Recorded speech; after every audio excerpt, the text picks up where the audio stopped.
I'm a very take life by the horns situation. That's me, So I'm like, yeah, if I'm going to learn it, I'm going to watch once and then I need to get in and do it. I very much took that as how I was going to run my training, and my trainer was the same. She said, yep, go for it. She was right beside me for the first day or two until she felt that I was like, that I needed to then have a go on my own. So she'd just step outside the door. She's still within earshot. She's still within sight of me. She kind of just let me go and learn how to do things myself. And I asked questions and she helped. I had her double check at the end to make sure the groom was all nice. And yeah, it was really great. So I think some people need to watch a bit longer, and that's available to you. Some people want to watch once and then dive straight in and learn physically, learn hands-on, and that's available too. So that was how I learnt, straight into it.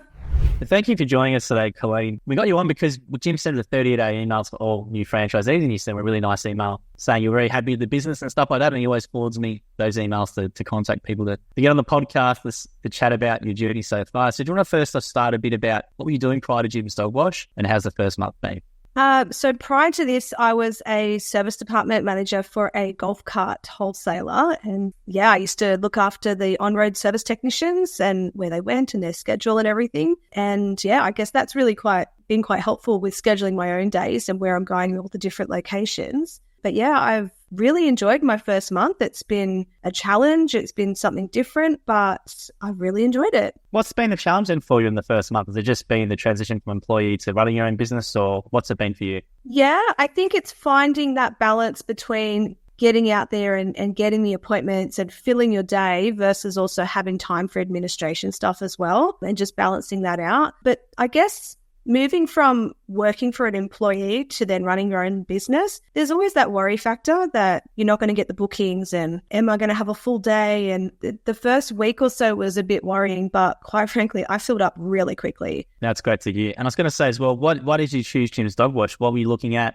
What was the reason for looking at doing your own business originally? I wanted to have a little bit more autonomy over what I did and, the time frames of my work. I wanted to be able to be there for my daughter for a transition to kindergarten class because I can't do that with a 9 to 5. Yeah. So now I don't book my clients on a Wednesday until about 11, and I'm there to take her to big school and then I still fill up the rest of my day after I drop her at daycare. So that was a big draw card for me, and just being able to balance work and life. It is tricky, but as long as you find that balance, it actually works a lot better for me than doing a 9 to 5. And why Jim's Dog Wash for you? Now, obviously, you have to be a dog person to want to do it. So what was it? Was that the thing for you? Just want to work with dogs? It sounds like it's for me, or what are you looking at as well? I spent a bit of time looking into it. I definitely wanted to work with dogs and have something that was able to be flexible and out of an office environment, and mobile grooming kind of just went, oh, okay, I'm going to look into this. This looks like it could work for me. And the more I looked into it and the more I looked into the Jim's Group Dog Wash,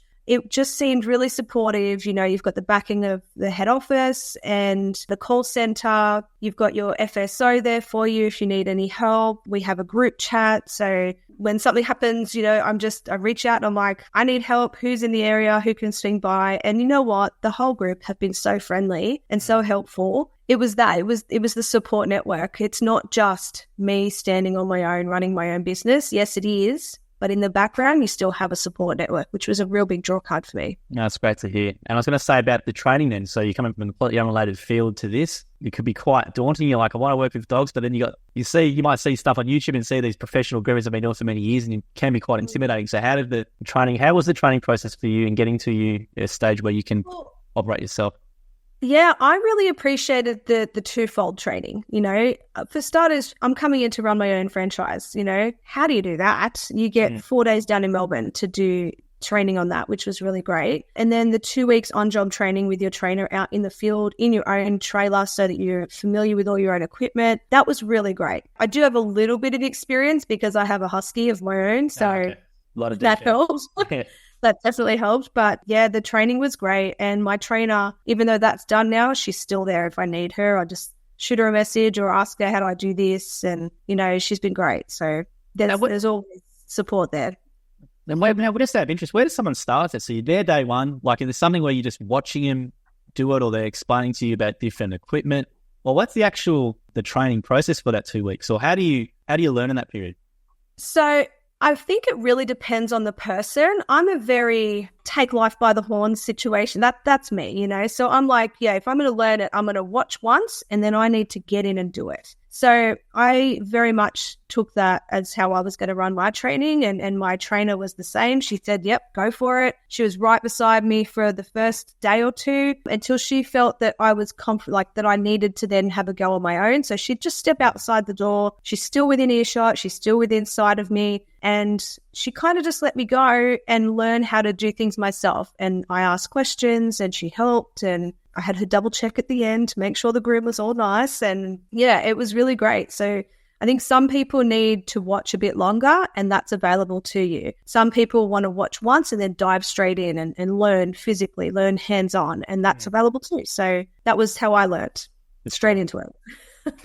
And from a customer service experience, do you want to talk about, from your experience, what's good customer service and how do you operate your business for that? Communication is the biggest thing. It is the in capital letters of customer service. And I've come from years of office jobs in customer service, and I think if a customer sees that your pricing is increased because the dog is matted, well, why? And then I explain it to them, and I explain this is why it hurts the dog when they're matted, and etc. And this is how it can happen. This is how to avoid it, etc. So I've had a lot of great feedback from my customers that just the extra time I take to communicate with them as to what's happening, and if I find a matted ear, I'm stop and I message. I'm like, just letting you know, I might need to shave this ear off for this reason, and they're okay with it. So I think communication has been the biggest key. I have templates on my phone. I send out a message the night before every appointment. Hey, it's Colleen from Jim's Dog Wash, just checking in. We've got our appointment tomorrow. And I get back so that they're, oh, yes, that's right. Yep, absolutely. Helps as a little reminder. Yeah, it sounds so simple, but a lot of people don't do it. But you do, like as a customer myself, like you just appreciate, as you said, you get that text message before someone's coming, and even post-job if there's something wrong, just a little thing, but it's such a big difference. And I just wish more people would do what you did, because it's such a, even though it sounds simple, it sounds obvious to people, that's what you do in a business. A lot of people don't. No, I think the biggest thing that customers appreciate is just being remembered as well. So I take the time after my appointments or during or whenever I can to note down in brackets the dog's name. So if I'm turning up to, my lovely customer Maria this morning, and she's got her little older dog Karina, I'd say, hey, how you doing? And how's Karina today? And they just think, oh, I'm special to you. You remembered me. How did you remember me? They don't need to know that I took all of these notes, but it's a personal touch. They're not just a customer, they're a friend, and they're a customer as well. And I take care of the dogs because I take the time to remember. Absolutely. And dogs, people forget more. People should, if you got a dog, it's your baby, right? So it's someone, it's a member of your family, isn't it? So exactly. Let me come and help you with your fur baby. You look after your skin babies, and I'll take care of the fur babies. And how many jobs roughly a day are you doing, or how are you scheduling your week? So I still have my kids to drop off in the morning at 8:30. So I schedule my first, if they're local, I schedule them at 9. If they're a little further out, it's 9:30. And then I just go from there. I try to take my last at like 4:30 sort of thing, because it's winter and it's getting darker. Some customers don't get home until late, and they're not available when I'm available. So I do offer later appointments, and then I just let them know that, it's fully heated, it's fully enclosed, it's like a little sauna in there once we start getting going. So winter's not an issue for that sort of reason. But yeah, I tend to do I still go 9 to 5 really, and sometimes I'm home by 5:30 or 6 o'clock, and still works for me. That's basically what I was doing hours-wise before in an office. And what do your kids think about your new career? Oh, they love it. Yeah. I love it. So do my fur babies, who accost me at the door every time I get home of an afternoon. So you said you got a husky? Well, you have two here. Yeah. I have a Jack Russell and a husky. Ah, even small. Right. Yeah. My kids are constantly wanting to chuck sick days at school so they can come out with me, and I'm like, no.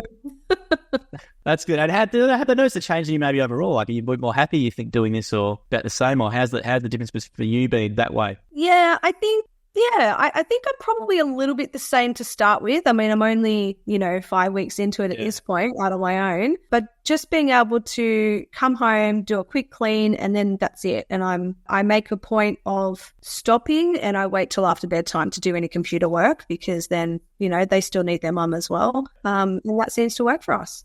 That's great. And I was going to say, you're happy with the income level as well so far? You've just started, but you're happy with what you're doing? Yeah, I am actually. It definitely goes back to what I said earlier about the worry factor, like, oh, am I going to have enough bookings? Am I going to, be able to bring the money in that I need to support my family? And so far, it's been spot on. It's been great. I'm working on the pay for work guarantee at the moment, which is, again, supportive from Jim's group and from my franchisor. And it's really been fantastic. I've been meeting that mark every week. And it's been you've been meeting the mark. Oh, that's fantastic. Almost meeting the mark every week. Yeah. Some weeks, yes, over and above, and other weeks, tiny bit under. But altogether, on an average, I've been getting them. Yeah, nice. That was good because obviously the pay for work guarantee. Are you offering free services or discounts for yours, or which one are you doing? Yeah, I had free services I was offering in May, and I got to a point, I'll be honest, where the last week of May I had to turn my leads off because I was fully booked, and I couldn't offer any more at that point. So I wanted to, I was getting to a point where I was booked up 3 weeks in advance, and customers were getting a bit upset with that, which is understandable. So I opted to turn my leads off for a week just to bring my lead times down, just to, have that better customer service for my incoming customers. Yeah, and you should hopefully, the repeat bookings, obviously, so you're only 5 weeks in, but I think it's every month or 2 months people get. I've already had some repeats start coming through today, actually, this week. Yeah. That's awesome. Yeah, that's great. That means you can get off the, you won't need the pay for a guarantee once those repeats start booking in, and you'll be flat out not knowing what to do with all the excess work and referrals that come your way.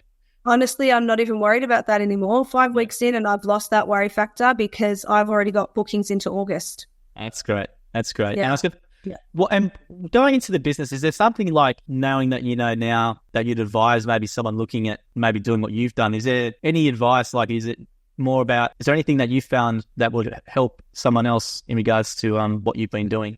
I would simply say just be informed. Yeah. Jim's group offers a lot of opportunity to be informed about what it entails and what you need to get started. I do have customers that have said to me, oh, how do you go with this? How does it work? And one young girl was very, very keen, but unfortunately didn't have a driver's license. So she's got to sort that out first. But, you get the opportunity to have a Zoom meeting with someone from head office and ask them what questions you need. And then you've got a one-on-one meeting with them again. And there's plenty of opportunity to get information and get answers for the questions you have before you start. And I really appreciated that. And that's why I chose Jim's group. And from a customer's point of view, I was going to say aggressive dogs. A lot of people might say, my dog's a bit aggressive or has had a bad experience before. Can you help? So have you had that experience yet so far? Only though you're early on. And how do you go about dealing with those type of dogs? So I have been bitten on my finger already. Yeah. And it was because the dog was heavily matted, very close to the skin. And obviously trying to shave that out can be quite uncomfortable for the dog. Talking to them, in a reassuring voice, not getting upset yourself. And obviously being my own business, I'm in a position where I can say, okay, I have to stop. I don't just walk away. I've been in contact with that customer again, and I've said to her, the recommendation is to see the vet and see about getting the dog sedated so that we can shave the dog down while it's asleep. And it's more comfortable for them. So I have had people say, oh, I've got an aggressive dog. I'm like, that's okay. Let's book an appointment. I'll come out and we'll see how we go. If it doesn't look like it's going to work, then that's okay. We just call it a day. And now advising on, that's good advice. And I was going to say the other one I had for you is about advising on hairstyles. Because obviously there's certain customers who might want something to look a certain way, but it might look a different way. So how do you go about advising them on that, or how do you make those recommendations? I will often ask the customer, do you have a photo of your dog when you loved the look of it? When you loved their groom, what is it that you're looking for exactly? And if it's more an explanation, I say, okay, do you have a photo from that time that you could show me and text it to me and I'll work from that? I have had customers with a Pomeranian ask for a lion cut, the lion cut with the big mane and the puppy legs. And, yes. And I'll accommodate wherever I possibly can. And they were happy in the end anyway. I've got 2 Shih Tzus, so we get a whole different bunch of cuts as well. They get the lion cut as well sometimes, those Shih Tzus. So I'm familiar with that.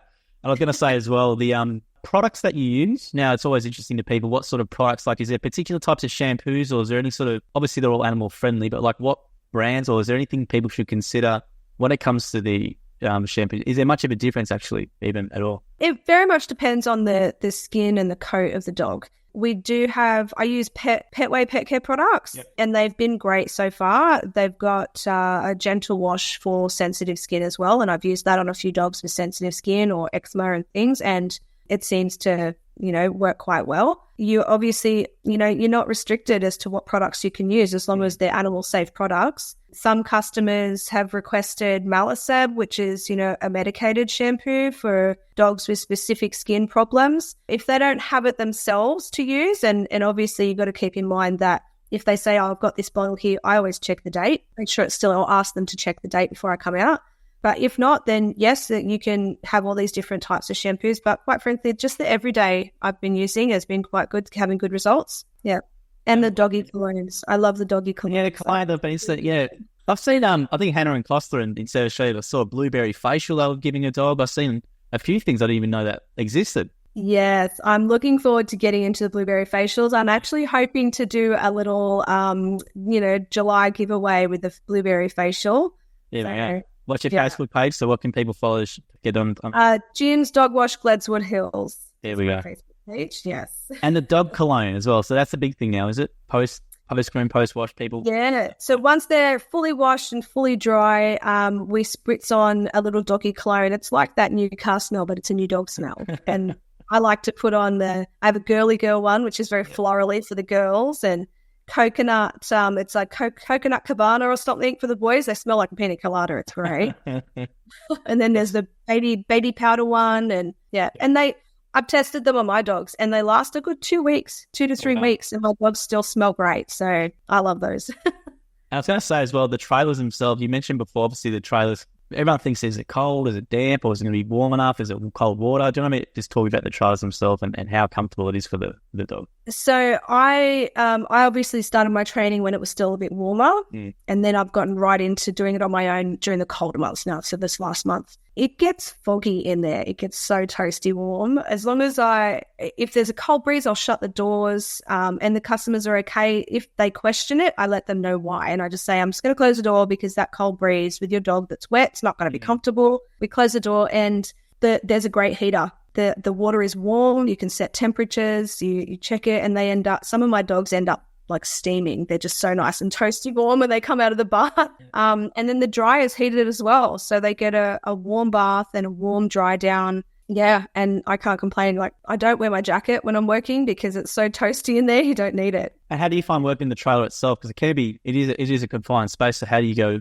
deal with that? I'm pretty happy with it. Yeah. I don't really have an issue with it. It's, the windows help as well. Yeah. Because, I've got in the fleet trailer that I have, I've got the nice long windows on both sides, and the one at the front as well. And obviously the door's got the barn door, so you can open the top if you need to. But no, I never seem to feel claustrophobic or anything like that. It's quite comfortable in there. Yeah. I know the trailers pretty well because we've got them at our head office there. And it's the great thing about those trailers that people might not know is that a lot of the changes to the trailer design have been all done based on franchisee suggestions. So there's been a heap of changes to that trailer over the years, just with different things where the plugins are and stuff like that. And it's a really good trailer that's suited for the franchisee. It's not a stock standard design. It's being changed all the time, and it's a really, really good trailer, and they look fantastic as well. And how do you go about driving with the trailer? Because it can be quite daunting sometimes for people. So how is that? I can't complain. I'm a truck driver's daughter, mate. I could reverse into blind spots, no problem.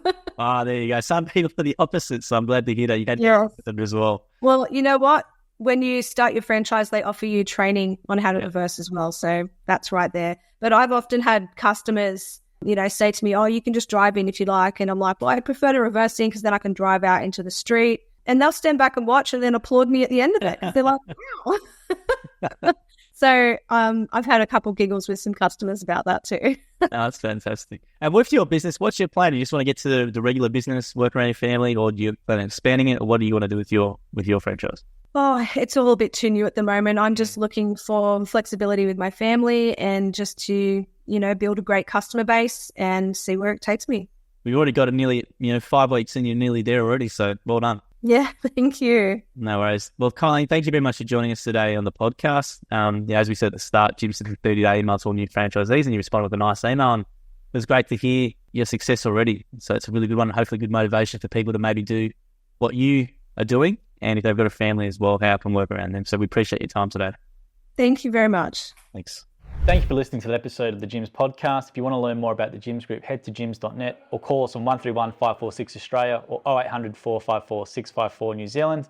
And if you did like the episode as well, please make sure you leave a review or a comment or a thumbs up or a comment on the video as well. We appreciate your support. And until next episode, we hope you have a great week.